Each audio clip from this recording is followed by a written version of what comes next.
प्यारे बच्चों नमस्कार। आइए आज हम इस वीडियो लेक्चर में बेसिक बहुपद से रिलेटेड देखेंगे, जो क्लास 9th और 10th के दूसरे चैप्टर के लिए भी महत्वपूर्ण होगा। ठीक है, और ये हमारा बेसिक भी हो जाएगा। ठीक है, तो आइए देखते हैं बहुपद पोलिनोमियल। बहुपद को पोलिनोमियल इंग्लिश में कहते हैं। ऐसा बीजीय व्यंजक जिसमें चर का घात सिर्फ धनात्मक पूर्णांक हो तो उसे बहुपद कहते हैं। दूसरे शब्दों में परिभाषा है, ऐसा बीजीय व्यंजक जिसमें चर की घात कोई पूर्ण संख्या हो, चर की घात कोई पूर्ण संख्या हो तो उसे बहुपद कहते हैं। अब देखिए, हम लोगों को पूर्णांक, धनात्मक पूर्णांक और पूर्ण संख्या पता होनी चाहिए। ठीक है, तो देखिए हम सबसे पहले थोड़ा सा इस पूर्णांक के बारे में चर्चा कर दूं। तो सबसे पहले प्राकृतिक संख्या जो 1 से शुरू होती है और ये अनंत तक होती है। देन आता है पूर्णांक, पूर्ण संख्या। क्या आता है? पूर्ण संख्या। इस प्राकृतिक संख्या से पहले शून्य लिख देना, लिख देने पर क्या हो जाता है? पूर्णांक हो जाता है। प्राकृतिक संख्या से पहले शून्य लिख दिया जाए तो क्या हो जाएगा? पूर्णांक हो जाएगा। ठीक है, उसके बाद आता है पूर्णांक, ये पूर्ण संख्या हो जाएगा शून्य लिख देने से प्राकृतिक संख्या से पहले। उसके बाद आएगा पूर्णांक, इंटीजर। अब देखिए, इस पूर्ण संख्या में, इस पूर्ण संख्या में प्राकृतिक संख्या का ऋणात्मक अंक मिला देने से, ठीक है, क्या कहलाता है? पूर्णांक हो जाता है। अब शून्य से छोटा, शून्य से छोटा ऋणात्मक पूर्णांक, शून्य से बड़ा धनात्मक पूर्णांक, धनात्मक पूर्णांक, और इसी की चर्चा कर रहा है। ठीक है, इसी की चर्चा कर रहा है यहाँ पर कि धनात्मक पूर्णांक लिख देने से क्या हो जाता है। लेकिन अब दूसरे परिभाषा में पूर्ण संख्या, तो पूर्ण संख्या में तो शून्य भी आ जाएगा, तो ये भी क्या हो जाएगा? अगर ये भी कहीं दिख रहा है तो इस तरह से हम क्या कहेंगे? उसको प्राकृतिक बहुपद कहेंगे। ठीक है, यदि किसी बीजीय व्यंजक में चर की घात कोई पूर्ण संख्या हो तो उसे क्या कहेंगे? बहुपद कहेंगे। एग्जाम्पल से समझते हैं। देखिए, यदि लिख दिया गया x² + 2, ये बहुपद है कि नहीं है? बहुपद है, क्योंकि कहा गया है कि चर की घात। ठीक है, चर की घात क्या है? यहाँ पर चर की घात, देखिए, चर की घात पूर्ण संख्या कहिए या पूर्णांक कहिए, दो है ना चर की घात, तो लिखेंगे कि ये बहुपद है। ठीक, दूसरा नंबर देखिए, 3x² + 2x + 1, ये भी बहुपद है। यहाँ पर x + 1, ये भी बहुपद है, घात कुछ नहीं है तो एक माना जाता है। ठीक है, 2x⁻0 + 1 बहुपद है कि नहीं है? ये भी बहुपद है, क्योंकि ये क्या है? 0 पूर्ण संख्या। 0 क्या है? पूर्ण संख्या। परिभाषा में है कि ऐसा बीजीय व्यंजक जिसमें चर की घात कोई पूर्ण संख्या है, कोई पूर्ण संख्या हो, तो पूर्ण संख्या शून्य है, तो यहाँ पर क्या है? ये भी पूर्ण संख्या, मतलब बहुपद है। अगर लिख दिया गया x² + 1/x + 1, ये बहुपद नहीं है, क्योंकि जब ये ऊपर जाएगा तो इसका घात माइनस हो जाता है। 1/x जब ऊपर जाएगा तो माइनस x की घातें -1 हो जाएगा। ठीक है, तो ये बहुपद नहीं है, ये बहुपद नहीं है। बात समझ में आ गया? या फिर लिख दिया गया √ में 2x² + x + 1, ये बहुपद है कि नहीं है? ये बहुपद है। इससे मतलब नहीं है, हमको चर की घात से मतलब है। ठीक है, ये √2 है। अगर लिख दिया गया x² + 1/√x + 1, ये बहुपद नहीं है। क्यों नहीं है? क्योंकि x² + 1/√x + 1 लिखा गया है। अब जब हम इसको हल करेंगे तो एक्स स्क्वायर प्लस 1/x की घात पर कितना हो जाएगा, 1/2 प्लस 1, क्योंकि अंडर रूट का मान 1/2 ही होता है। जब ये ऊपर जाएगा तो एक्स स्क्वायर प्लस एक्स की घात पर -1/2 हो जाएगा, जो कि ना ही पूर्ण संख्या में है ना ही पूर्णांक में होता है, -1/2। ठीक है, तो इसलिए ये बहुपद नहीं है। बात समझ में आ गया। अब चलते हैं आगे। देखिए आगे है चर और अचर। देखिए यहाँ पर चर वेरिएबल देखिए वेरिएबल्स, चर किसे कहते हैं, वह प्रतीक जिसका मान स्थिर नहीं होता। चर वह प्रतीक जिसका मान स्थिर नहीं होता, अर्थात जो कोई भी वास्तविक मान धारण कर सकता है, उसे बहुपद कहते हैं। इसे अक्षरों x, y तथा z से क्या करते हैं, प्रदर्शित करते हैं। अक्सर हम मान लेते हैं कि माना किसी संख्या का मूल्य x रुपया है या y रुपया है या z रुपया, अक्सर हम ये जनरली यही मानते हैं। ठीक है, तो वही कह रहा है कि वह प्रतीक जिसका मान सदैव स्थिर नहीं होता है। स्थिर x का मान नहीं होगा, x भी मान सकते हैं, 2 भी मान सकते हैं, 3 भी मान सकते हैं, इनमें से किसी का मान कुछ भी मान सकते हैं, मतलब ये स्थिर नहीं होता है। अर्थात जो कोई भी वास्तविक मान धारण कर सकता है। सही बात है, x का मान कुछ भी हम मान सकते हैं, वास्तविक मान ये धारण कर सकता है। तो इसी को क्या कहेंगे, क्या कहेंगे, समझ में आ रहा है, इसी को हम चर कहेंगे। ठीक, अब देखिए जैसे हम लोग मानते हैं कि c = 2πr। c मतलब सरकमफ्रेंस, वृत्त की परिधि 2πr होता है, और यहाँ पर c और r क्या है, चर है। c और r चर है। बात समझ में आ रहा है, c और r चर है, जबकि 2 और पाई अचर है। ठीक है, तो लिख देंगे कि जहाँ c तथा r चर है और 2 तथा पाई अचर है। अब देखिए परिधि का मान कुछ भी आ सकता है, r का मान हम कुछ भी रख सकते हैं। ठीक है, तो ये स्थिर नहीं है, जबकि ये स्थिर है, ये दूसरा कुछ नहीं हो सकता। बात समझ में आ गया। तो इस तरह से हम चर को समझ गए। अब देखिए अचर को। अब देखिए अचर कॉन्स्टेंट्स, अचर को इंग्लिश में कॉन्स्टेंट्स कहते हैं। कॉन्स्टेंट्स देखिए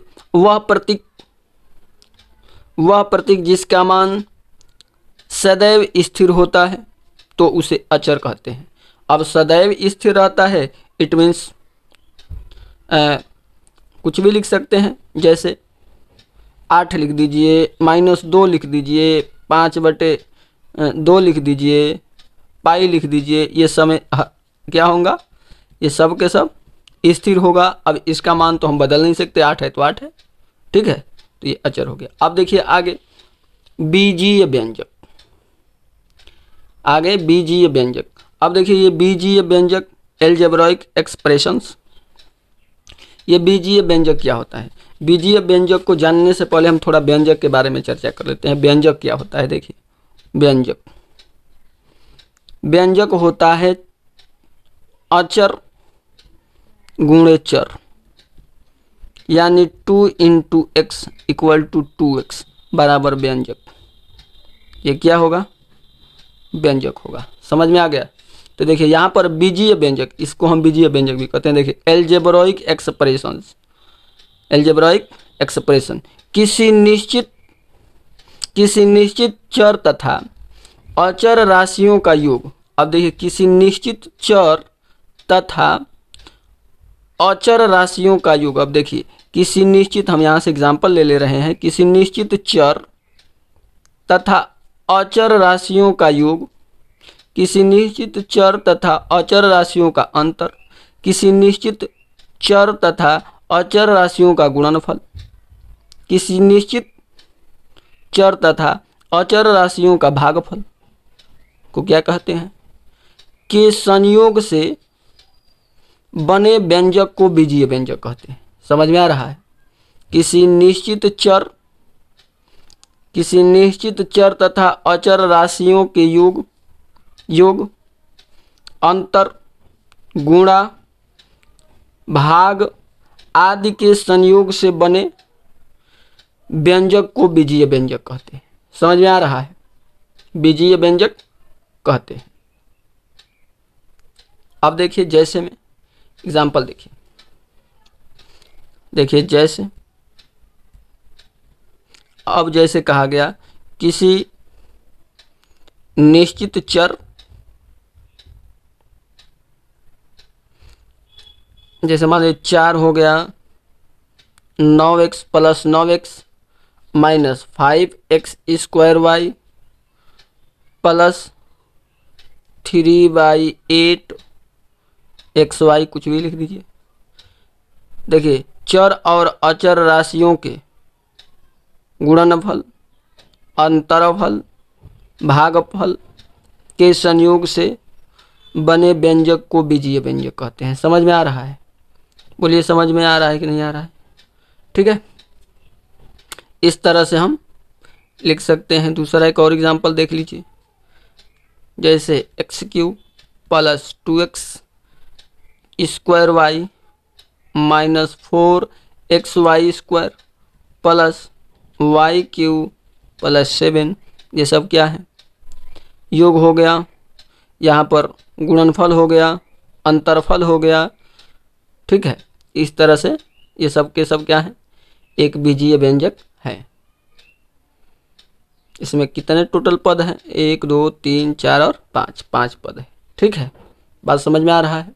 तो यहाँ पर परिभाषा में कहा गया किसी निश्चित चर तथा अचर राशियों के योग, अंतर, गुणा या भाग आदि के संयोग से बने व्यंजक को बीजीय व्यंजक कहते हैं। समझ में आ गया?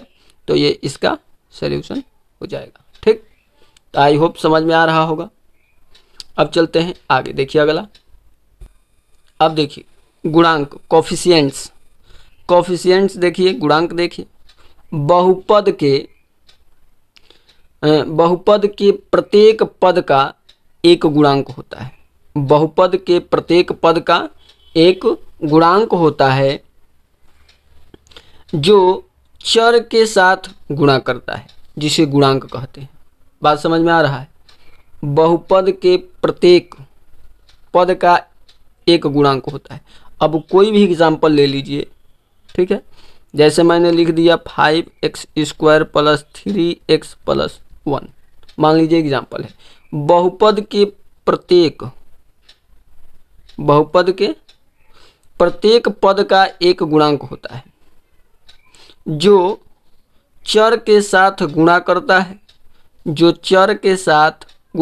चर यहाँ पर x है, गुणा कर रहा है, तो ये 5 क्या होगा? गुणांक होगा। समझ में आ गया? ये 3 क्या है? गुणांक है। एक गुणांक है नहीं है, क्योंकि चर के साथ गुणा ही नहीं कर रहा है। समझ में आ रहा है? यहाँ पर 5 गुणांक है और 3 गुणांक है, क्योंकि चर के साथ गुणा करता है। ये क्या होगा? गुणांक होगा। बात समझ में आ रहा है? ठीक, समझ में आ गया? ठीक है, यानी यहाँ पर 5 और 3 क्या है? x² तथा x का गुणांक है। समझ में आया? अब चलते हैं, देखिए बहुपद की घात, डिग्री ऑफ पॉलिनोमियल। देखिए किसी बहुपद में चर की सबसे बड़ी घात वाले पद के घातांक को बहुपद की घात कहते हैं। ठीक है, किसी बहुपद में चर की सबसे जो बड़ी वाली घात होती है उसी को बहुपद की घात कहते हैं। बात समझ में आ गया?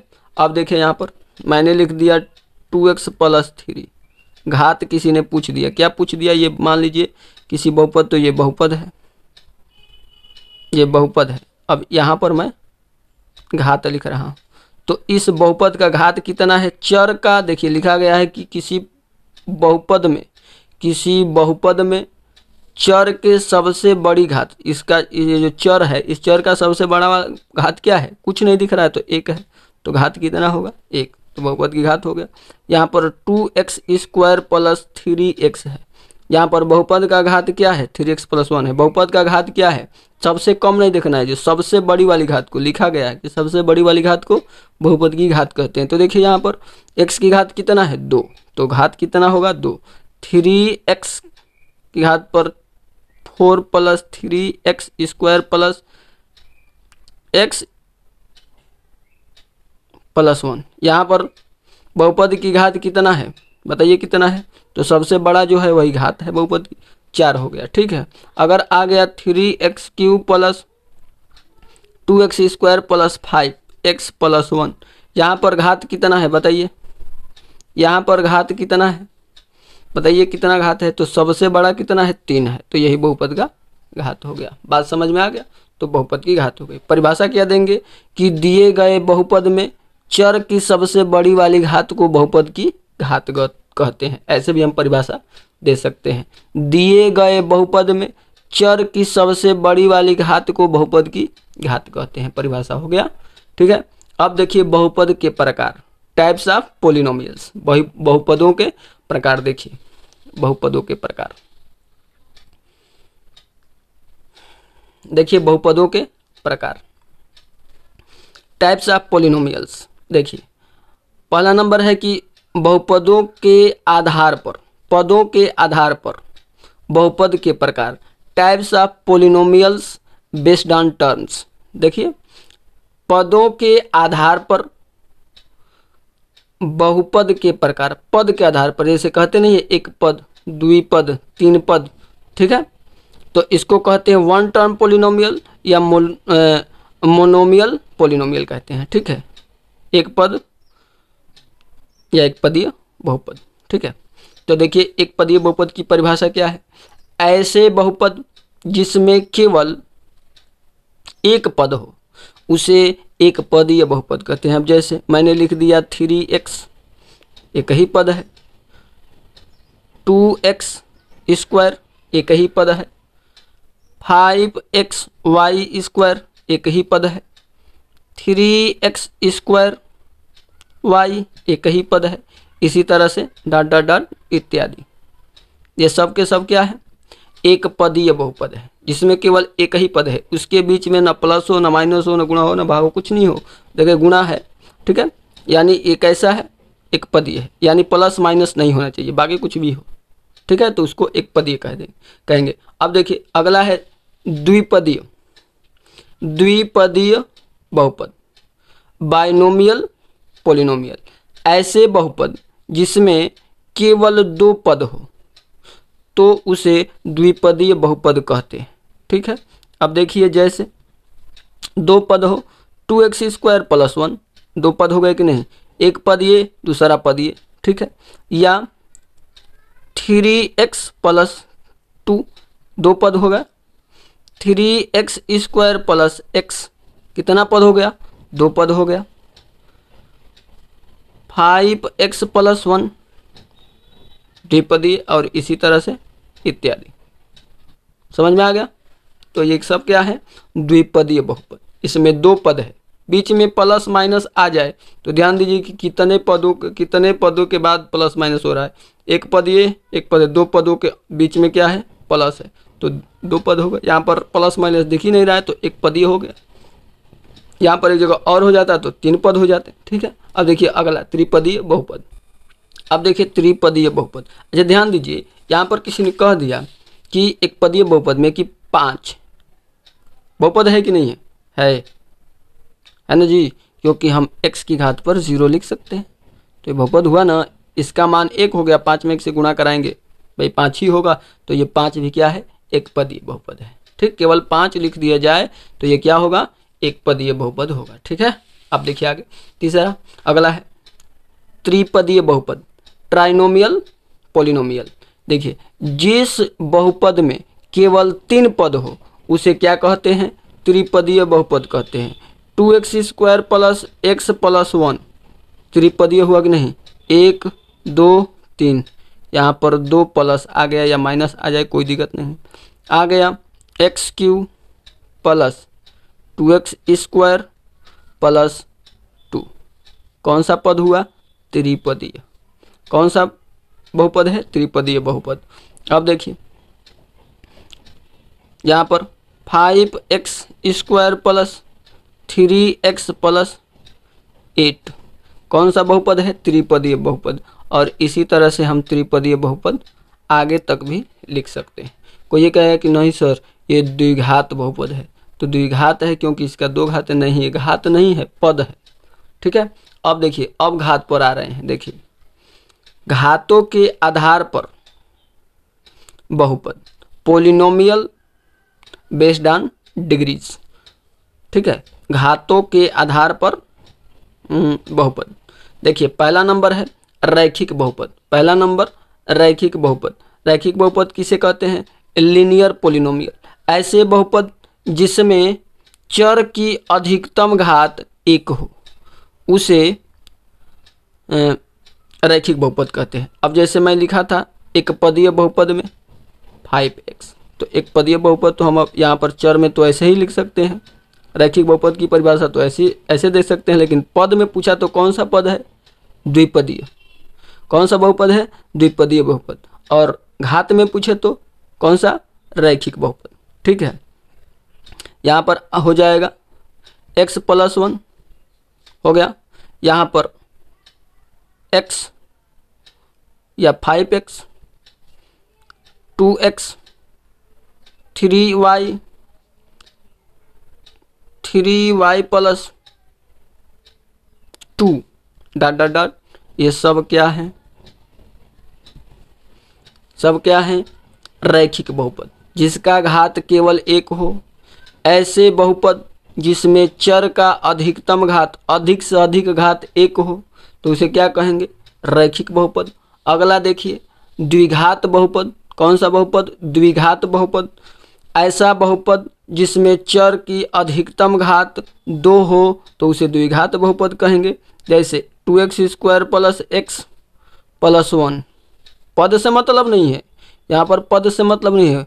पद में देखेंगे तो त्रिपदीय बहुपद हो जाएगा, लेकिन घात में देखेंगे तो द्विघात बहुपद होगा, क्योंकि सबसे बड़ा वाला घात क्या है? 2 है, तो द्विघात बहुपद। 3 घात होता है तो त्रिघात बहुपद, 4 घात होता है चतुर्थ घात बहुपद। समझ में आ रहा है? तो यहाँ पर हो जाएगा त्रिघात बहुपद। तो यहाँ पर त्रिघात बहुपद, द्विघात बहुपद हो गया। 3x² + 5 कौन सा बहुपद है? द्विघात बहुपद। घात को देखना है, सबसे बड़ा घात क्या होना चाहिए? 2 होना चाहिए, द्विघात बहुपद। यहाँ पर x² + 1 कौन सा बहुपद? द्विघात बहुपद। 5x² + 2 कौन सा बहुपद? द्विघात बहुपद। और इसी तरह से इत्यादि। समझ में आ गया? समझ में आ गया। अब देखिए त्रिघात बहुपद। त्रिघात बहुपद देखिए, त्रिघात बहुपद क्यूबिक पोलिनोमियल। ऐसे बहुपद जिसमें चर का अधिकतम घात 3 हो, उसे त्रिघात बहुपद कहते हैं। मैं लिख दिया 2x² + 5x³ + 1। कोई मतलब नहीं है, इधर उधर लिखा है उससे मतलब नहीं है, सजा करके लिख सकते हैं। हम लिख सकते हैं 5x³ + 2x² + 1। ठीक है, घात को देखना है। ठीक है, तो ये कौन सा बहुपद है? त्रिघात बहुपद।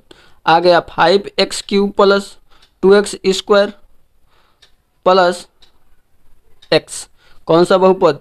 कौन सा बहुपद है बताइए? कौन सा बहुपद है ये कौन सा बहुपद है? तो ये त्रिघात बहुपद है। अब देखिए x³ + x + 5 कौन बहुपद है? त्रिघात बहुपद। घात देखिए 3x³ + x² + 5x + 1 चतुर्थ। उस पे नहीं जाएंगे, पद पे नहीं जाएंगे। समझ में आ रहा है? पद पे नहीं जाना, हमको घात अब देखना है। तो कौन सा बहुपद है? देखिए कौन सा बहुपद यहाँ पर?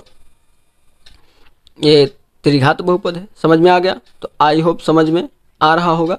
यदि वीडियो अच्छी लग रही हो तो वीडियो को लाइक शेयर सब्सक्राइब जरूर करिए, और अपने क्लास के सभी बच्चों में शेयर भी अवश्य करें। ठीक है, फिर देखिए आगे। अब देखिए शून्य बहुपद, जीरो पोलिनोमियल। ऐसा बहुपद जिसके सभी गुणांक शून्य हो, तो उसे शून्य बहुपद कहते हैं। अब देखिए जैसे 0x³ - 0x² + 0। समझ में आ रहा है? ये सब क्या है? शून्य बहुपद है। लिखे हैं परिभाषा में, ऐसा बहुपद जिसके सभी गुणांक क्या हो? शून्य हो, से शून्य बहुपद कहते हैं। अब देखिए 0x² - 0 माइनस या प्लस 0, सब क्या है 0, शून्य बहुपद है। इसी तरह से इत्यादि लिख सकते हैं। समझ में आ गया। अब एक नोट है कि शून्य बहुपद का कोई घात नहीं होता। अब शून्य बहुपद का कोई घात नहीं होता इसलिए क्योंकि घात चाहे कुछ भी हो, गुणा कराएंगे तो मतलब शून्य ही होगा। ठीक है, तो शून्य बहुपद का कोई घात नहीं होता। अब देखिए बहुपद की घात, भाई अभी तो देखे हैं बहुपद की घात, खैर कोई बात नहीं, चलो एक बार और देख लेते हैं। देखिए दिए गए बहुपद में चर की सबसे बड़ी वाली घात को बहुपद की घात कहते हैं। चाहे चर में ये 4 है, x³ plus 2x² plus 5x plus 1, बताइए बहुपद की घात क्या होगा। यहाँ पर बहुपद की घात क्या होगा तो भाई 4 होगा, क्योंकि सबसे बड़ा वाला घात क्या है 4 है। अगर 6 होता तो बहुपद की घात क्या लिखते, बताइए। यहाँ पर बहुपद की घात क्या है, घात बताइए। तो घात बराबर क्या होगा 6 होगा, क्योंकि सबसे बड़ी वाली घात 6 है। देन आता है इसके बाद बहुपद का मानक रूप, standard form of polynomial. Form मतलब होता है रूप, ठीक है। स्टैंडर्ड फॉर्म ऑफ पोलिनोमियल, दिए गए बहुपद में चर की घातों को आरोही या अवरोही क्रम में लिखने की क्रिया को बहुपद की घात कहते हैं। अब ध्यान दीजिए यहाँ पर प्रश्न क्या कह रहा है कि दिए गए बहुपद में समझ आ रहा है, दिए गए बहुपद में चर की घातों को आरोही या अवरोही क्रम में, तो देखिए मान लीजिए कि बहुपद दे दिया है, इसको आरोही क्रम में लिखिए या अवरोही क्रम में लिखिए। तो देखिए अब आरोही और अवरोही दोनों पता होना चाहिए। आरोही मतलब बढ़ते क्रम, अवरोही मतलब घटते क्रम, ठीक है। आरोही मतलब देखिए यहाँ पर हम लिखेंगे कि 5x³ plus 5x² plus 5x minus 6, या हम इसको लिख सकते हैं 6, यानी लिख सकते हैं इसको -6 plus 5x plus 5x² plus 5x³। चाहे बढ़ते हुए घटते हुए लिखिए या फिर बढ़ते हुए लिखिए, क्या होगा, इसी को हम क्या कहेंगे बहुपद का मानक रूप। इसी को क्या कहेंगे बहुपद का मानक रूप, स्टैंडर्ड फॉर्म ऑफ पोलिनोमियल। बात समझ में आ गया, आई होप समझ में आया होगा। यदि वीडियो अच्छी लगी हो तो वीडियो को लाइक शेयर और सब्सक्राइब जरूर करें और अपने क्लास के सभी बच्चों में शेयर भी अवश्य करें। ठीक है, फिर मिलते हैं अगले वीडियो लेक्चर में। ठीक है, तब तक के लिए धन्यवाद। Thank you very much.